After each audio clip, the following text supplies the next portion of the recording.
Mis sa arvad, milline peab olema inimene, kes valib endale massaažikuuri, mis tugeva või raske haigustega, diagnoosidega, mis tervisega probleemid peaksid olema, et ta valib endale massaažikuuri? Ma vaatasin statistika, ma vaatasin minu kliendid ja ma võin julgelt öelda, et peaaegu 90% minu klientidest, kes käivad minu juurde, nemad valivad endale võtta kuuri. Ja iga neist valib endale nagu oma valiku või oma aluste peal.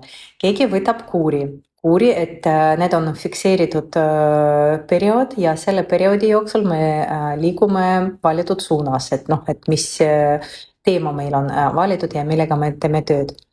Teine variant, kuidas saab valida, on regulaarsus, et kui tihti sa käid, ise valid, aga käid. Ja need on kaks suurt gruppi inimesi, kes käivad regulaarselt minu juurde massaažile.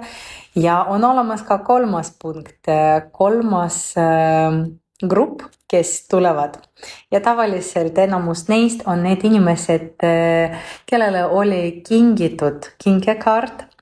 Ja kas see oli kinkekaart ühekordne massaaž või see on kinkekaart, kus terve kuur inimene saab, aga läbi seda, läbi kingituse inimene saab sinu hoolitsus, sinu armastus, sinu kõige parimad soovid läbi minu käed ja muidugi ma väga pingutan, et olla auväärne sinu armastuse edastaja või hoolitsuse kuuler.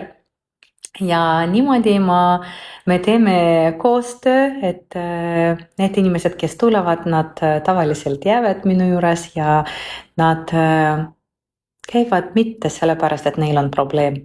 Nad tulevad, et probleemid ei tuleks, sest palju odavam investeerida aega oma tervisele, oma naudingu peale, mitte selle peale, et toetada meditsiiniline äri, apteegid, arstid, haiglad ja nii edasi.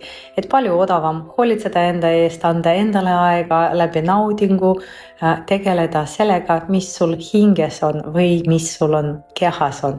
Aga sellega saame hakkama, sest sa tead, et minu juurde tulevad ainult targad, terved ja õnnelikud inimesed. Ja sina oled ka.